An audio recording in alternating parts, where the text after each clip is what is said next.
السلام علیکم، کیسے ہیں آپ سب لوگ؟ امید ہے آپ سب لوگ خیریت سے ہوں گے۔ بہت سے بچوں کی اردو کی رائٹنگ بہت گندی ہوتی ہے اور ان لوگوں کو کٹ مارکر سے لکھنا بھی نہیں آتا، تو آج کی ویڈیو میں آپ کو بتاؤں گی کہ آپ کٹ مارکر سے کس طرح سے اردو میں لکھ سکتے ہیں۔ تو سب سے پہلے تو آپ کو سٹارٹنگ پر ایک پکچر نظر آ گئی ہوگی، وہ سادہ مارکر سے میں نے الفابیٹس اردو کے لکھے ہیں۔ جن لوگوں کی رائٹنگ بری ہے وہ جسٹ وہاں سے اسکرین شاٹ لے لیں اور اس کو پرنٹ آؤٹ نکلوا کر اس رائٹنگ کے اوپر پریکٹس کریں، تو انشاءاللہ آپ کی رائٹنگ اردو کی سادہ مارکر سے اچھی ہو جائے گی۔ اور اب آپ لوگ اگر کٹ مارکر سے سیکھنا چاہتے ہیں تو سب سے پہلے آپ نے کٹ مارکر کو کس طرح سے پکڑنا ہے، آپ نے کٹ مارکر کی جو ٹپ ہے اس کو بالکل اوپر سیدھ میں رکھنا ہے، اور اگر آپ لوگوں کو نہیں پتہ لگ رہا کہ کس طرح سے پکڑنا ہے تو آپ لوگوں نے صرف یہ کام کرنا ہے کہ آپ لوگوں نے کٹ مارکر کو پکڑنا ہے اور ایک سیدھا جس طرح الف لکھتے ہیں اس طرح ایک لائن لگا دینی ہے۔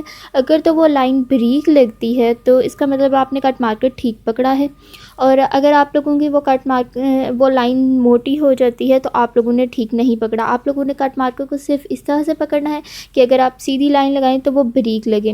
اس کے بعد آپ لوگوں نے جیسا کہ پہلے الفابیٹ سیکھ لیے ہوں گے تو آپ لوگوں نے صرف یہ کام کرنا ہے، صرف انہی الفابیٹس کو کٹ مارکر سے لکھنا ہے، اور بس آپ نے اس بات کا دھیان رکھنا ہے کہ آپ نے جو کٹ مارکر ہے اس کو پکڑنا آنا چاہیے۔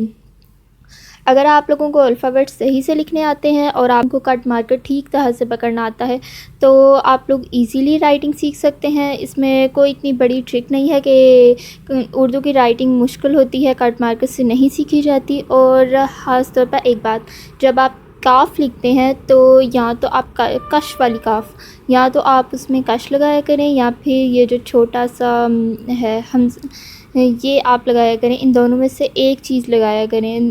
کش اور یہ نشان کاف کا، یہ کاف کی علامت، یہ دونوں اکٹھے نہیں لگائے جاتے ہیں۔ آپ لوگوں نے بس اس بات کا دھیان رکھنا ہے۔ تو اس ویڈیو میں آپ کو پتہ تو لگ گیا ہوگا کہ ورڈز کو کس طرح سے لکھتے ہیں، اور آپ لوگ پہلے سادہ مارکر سے سیکھیے پھر سمپل کٹ مارکر سے سیکھیے۔ امید ہے آپ کو یہ ویڈیو پسند آئے گی۔